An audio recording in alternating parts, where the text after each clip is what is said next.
What's good, y'all? Elvis here, back in with another episode of Better Barbering. For my new people, Better Barbering is a series that I started where I share tips and tricks that made me a better barber that other people can use to make them better barbers and ideally better people. So y'all already know most of my videos be for barbers.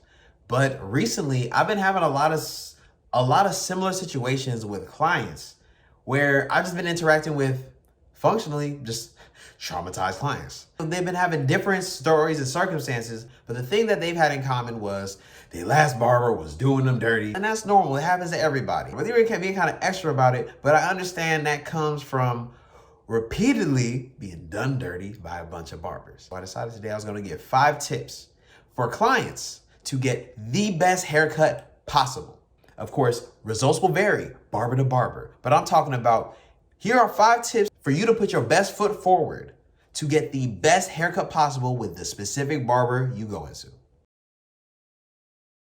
I'm gonna start off by saying barbers should be the experts, not clients. I'm not the type to tell clients a bunch of jargon to tell their barbers, oh, get this kind of fade and say this, and that, and blah, blah, blah, blah. Like, most of the time, clients will not remember that correctly anyway. While 2 barbers might call the haircuts that they do like a specific kind of fade, they're going to look different.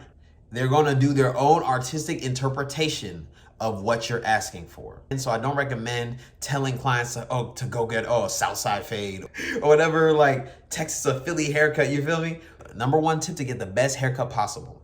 Use pictures. Wait, not just any pictures. Use pictures that have elements of what you're looking for that also favor you. Like showing me a picture of your favorite celebrity hair. You don't look anything like your favorite celebrity when it comes to like face shape, head structure, like especially if the textures are completely fucking different. Pictures are a great guideline to communicate quickly what you want, but if it's not realistic, it's not that much of a help. Number 2 tip, leave your trust issues at home.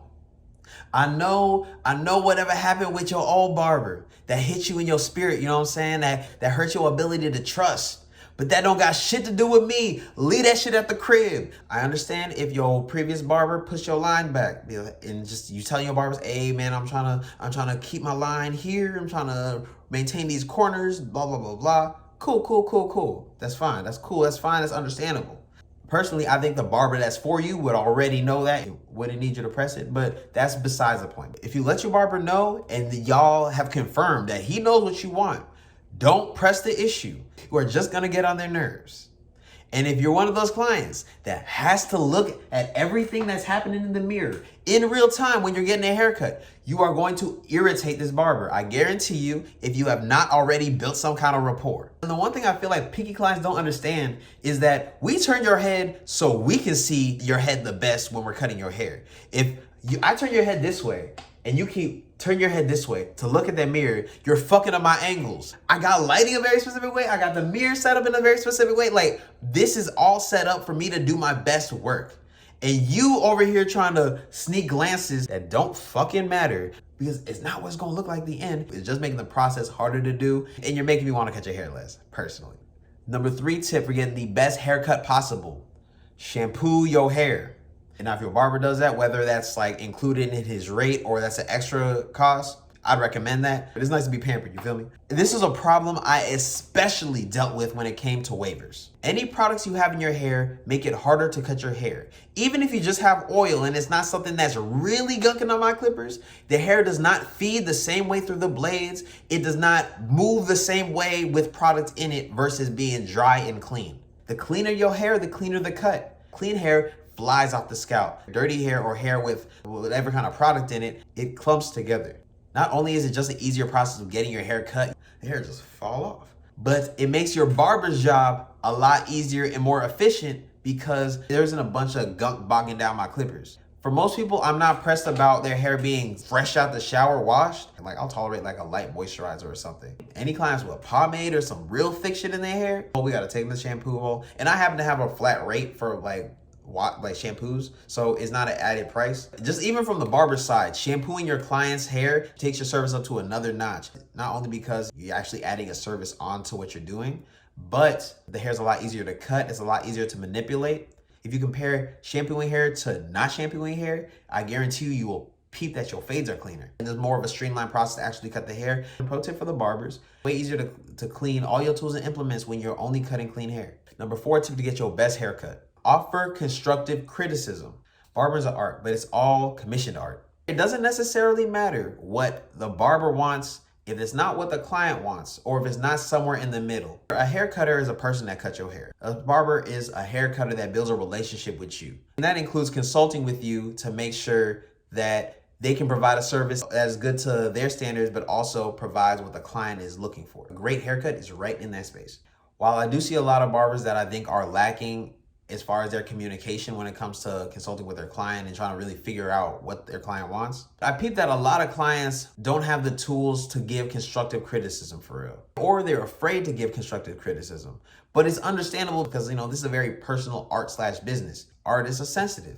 Barbers are sensitive.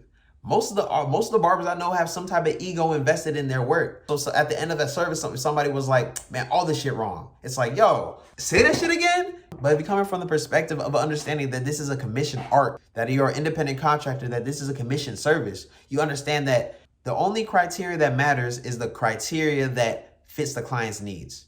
It only matters what I want to do if it's in line with what my client wants as well. I feel like most of the times it's just a client not being assertive, or they don't know how to explain the change that they want. I personally feel like at that point it's on the barber. Whenever I see a barber done with the haircut and they're just kind of like waiting for the bread and the client is just like looking in the mirror, I always knew there's some kind of breakdown as far as communication, because at that point the client is looking hard at something, trying to think about how to address something, but the barber feels like, I'm done, I'm just waiting on the bread. That's haircutter energy. I cut the hair, I want my money. But a barber understands, like, even if I know I sauced this haircut, artistically this shit is popping.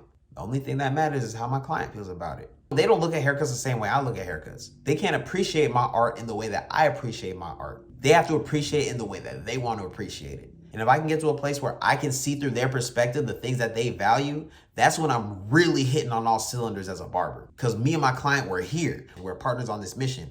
And that's when you get to the point where a client sits in your chair and they just say, the regular. They don't even know what to call the regular. They just know that you got it because you pay attention to the shit that they care about as far as their presentation. All right, so my number 5 tip for getting the best haircut possible: cut your barber some slack.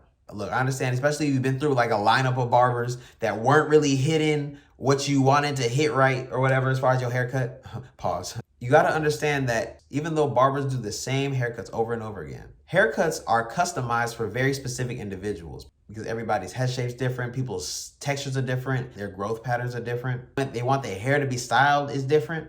Even if I'm doing 10 mid fades all day, all those mid fades are customized specifically to each client. And it takes time and energy to really master how one client's hair likes to move in one way, or just to get it right. Especially when we're talking about going from like a big chop to like a lower haircut. Because from a barber's perspective, the first time you cut somebody's hair, you're really learning their hair. It gives you a better structure for approaching the haircut the next time they come in the chair. So over time, if your barber cares, like, your haircuts will get better, but you have to understand, barbers are human. The first few times you go to a barber, they might not have like worked out an ideal process for cutting your hair or understanding specifically what you need. So there's going to be a trial and error period. I would say at least the first 2 or 3 cuts with any barber. Not to brag, but I'm at a point where the difference between the first cut I do for somebody and the second cut, I can tell it's a lot better, but it's kind of like somebody differentiating between 95 and 100%. Most people look the same to them. Well, that's because I specifically developed my skill set to get to this level. But if a lot of my clients had my vision to look through my own work, they would understand, like, oh yeah, this man getting better every time he cut my hair. All right, those are my 5 tips for clients to get the best haircut possible. If y'all want more better barbering videos, but like for clients, let me know. But if you got any value, got any game, appreciate y'all watching. And I'd also appreciate if you went ahead and liked and subscribed. If you haven't already, followed me on Instagram as well as TikTok. Follow me at Better Barbering as well as at Cuz by Ellis. But appreciate y'all again. Till next time, Craft Over Clout, I'm out.